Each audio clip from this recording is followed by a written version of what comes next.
দলের প্রতি ক্ষোভ থেকে দল বদলের জল্পনা, অবশেষে সব জল্পনার অবসান। ভাগ্নে মতিবুর বাড়িতে যেতেই গলল বরফ।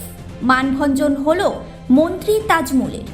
দলেই থাকছেন এবং দলের প্রার্থীর সমর্থনে আছেন, জানিয়ে দিলেন বিদায়ী প্রতিমন্ত্রী তাজমুল হোসেন। আবেগে দলের বিরুদ্ধে কথা বলা ভুল হয়েছিল সংবাদ মাধ্যমের সামনে, সেই ভুলও স্বীকার করলেন। রহিম বক্সি, সমর মুখার্জির পর মালদা জেলার রাজনীতিতে নতুন মামা ভাগ্নে জুটি। বৃহস্পতিবার হরিশ্চন্দ্রপুরের বিদায়ী বিধায়ক তথা রাজ্যের প্রতিমন্ত্রী তাজমুল হোসেনের বাসভবনে যান তৃণমূল প্রার্থী। তার সঙ্গে সাক্ষাৎ করেন, আলোচনা করেন, মামা বলে সম্বোধন করে মিষ্টি খাইয়ে দেন। তারপরেই সব জল্পনার অবসান। হরিশ্চন্দ্রপুরে ঐক্যবদ্ধ শাসক শিবিরের ছবি ফুটে উঠল। এদিকে মতিবুর সহ তৃণমূল নেতৃত্বের দাবি, তাজমুল হোসেন টিকিট পাননি মানে তিনি এলাকার উন্নয়ন করেননি এমনটা নয়।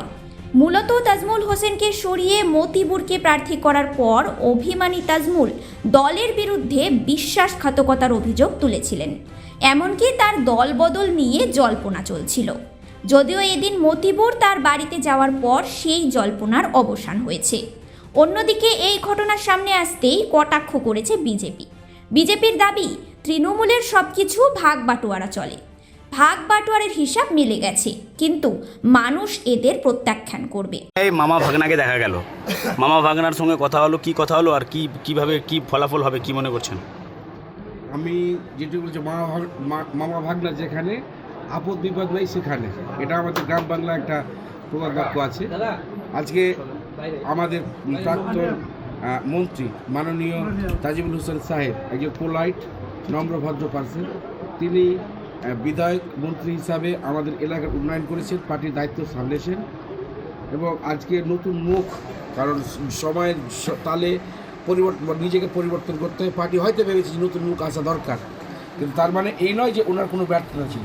উনি যথেষ্ট এরিয়ার কাজ করেছেন, উন্নয়ন করেছেন, কিন্তু সব প্রয়োজনের তাগিদে নতুন মুখ আনার জন্য হয়তো এর সিদ্ধান্ত হয়ে থাকতে পারে।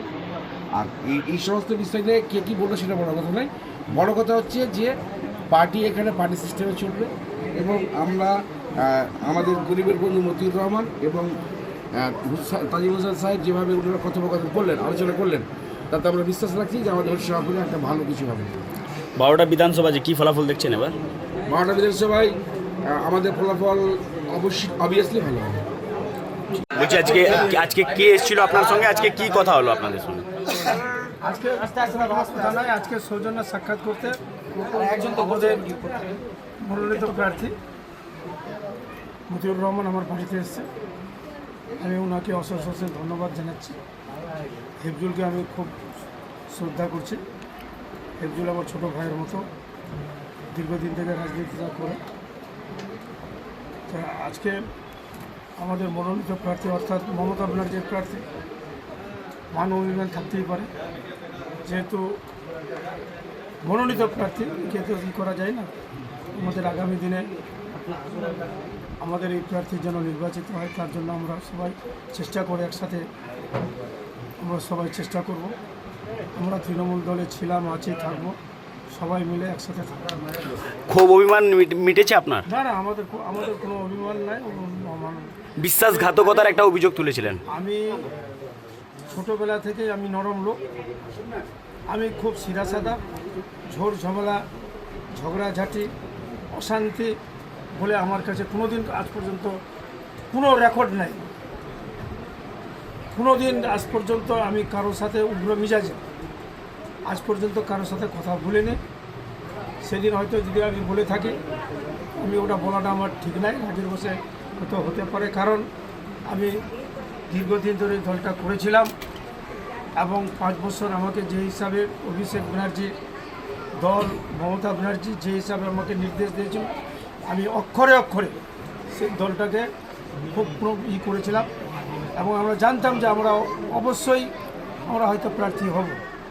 কিন্তু কোনো কারণবশত হয়তো অভিষেক ব্যানার্জি কিংবা আমাদের নেত্রী হয়তো তাদের কি আগামী তাদের কি আছে সেটা ওরাই বলবে। আমাকে দল যেরকম বলবে আমি দলের পাশে। বলছি কাকা কি মনে করছেন, কি কারণে আপনাকে প্রার্থী করেনি, মানে কি একটা না না, এগুলো কোনো কথা নেই, এগুলো কোনো কারণ না, এখন দলের ব্যাপার। ঠিক। আজকে আপনারা জানেন সারা পশ্চিমবাংলায় তৃণমূল মানে কাটমানি সরকার। তৃণমূলের কোনো ধর্ম, কোনো জাত বা কোনো কিছু নাই। দুদিন আগে আমরা দেখলাম তৃণমূলের তাবর নেতারা বলছেন যে পার্টি আমার সঙ্গে বিশ্বাসঘাতক করেছে টিকিট না পাওয়াতে। আবার তৃণমূলের আরেকজন নেতা গিয়ে ওনাকে মিষ্টি মুখ করছেন, উনি ওনাকে আশীর্বাদ দিচ্ছেন। এই তৃণমূলের কোনো ধর্ম নাই। তৃণমূল হচ্ছে কাটমানির সরকার। এই সরকার কাটমানি নিয়ে ব্যস্ত, জানছে 2026-এ তাদের বিদায়, 5 মেতে এই সরকার আর থাকছে না। যত ভাগ বটোয়ারা নেওয়া যায় আজকে সব ওরা ভাগ বটোয়ারা করে নিচ্ছে। এই জন্য সবার মধ্যে এক হয়ে গেছে, এক ঘরে সবাই চলে এসছে এই ভাগ বটোয়ারার জন্য। জানছে 5 তারিখে পরে তো ভাগ বটোয়ারা পাওয়া যাবে না, এই জন্য এগুলো হচ্ছে, আর ব্যাপার নাই। সাধারণ ভেবে গেছে এই তৃণমূল সরকারকে জনসাধারণ চাচ্ছে না, এই তৃণমূল সরকারকে জনসাধারণ উঠিয়ে ফেলে দিবে। 23 এপ্রিল হরিশ্চন্দ্রপুর থানার জনসাধারণ এমনভাবে জেগে উঠেছে, ভারতীয় জনতা পার্টি ছাড়া কাউকে চিনে না। আজকে এই মান অভিমান এদের কাছে কিছু নাই। এদের হচ্ছে কাটমানি ছাড়া এরা কিছু বুঝে না। এই তৃণমূল সরকার সারা পশ্চিমবাংলাকে নষ্ট করে দিয়েছে, ধ্বংস করে দিয়েছে। এখন সাধারণ মানুষ বুঝে গেছে ভারতীয় জনতা পার্টি ছাড়া কিছু নয়। এই হরিশ্চন্দ্রপুর বিধানসভায় 80,000 ভোট ভারতীয় জনতা পার্টি পাবে এবং বিজয় ঘোষণা করবে। আমার নাম কিষণ কেডিয়া, আমি ভারতীয় জনতা পার্টি উত্তর মালদা সাংগঠনিক জেলা কমিটি। কে মামার বাড়িতে এসছেন, মামার সঙ্গে দেখা করলেন। বলছি আপনি তো বলেছিলেন যে দলের বিরুদ্ধে একরাশ ক্ষোভ উড়েছিল, আপনি বলেছিলেন যে দলের বিরুদ্ধে যে কথা বলবে তা কারো বাড়িতে যাবেন না। না, ওটা মানে কোনোভাবে কোনো সিস্টেম একটু ভুলে গেলো, এটা এখনই নেই। আমিও কিছু বলে নতুন পার্টি তো আপনি জানেন যে 5 বছর থেকে 15 বছর থেকে একটা এমএলএ আছে, আর কোনো একটু সিস্টেমের মনটাকে রাগ ভেবে জানেন তো, এটা কিছু বলে গেলো, এটা কোনো সমস্যা নেই। কি কথা হলো আজকে মামার সাথে? মামা আছে, সাথে আছে, মামা ভাই আছে। মালদা থেকে পরিতোষ সরকারের রিপোর্ট, কুলিক নিউজ।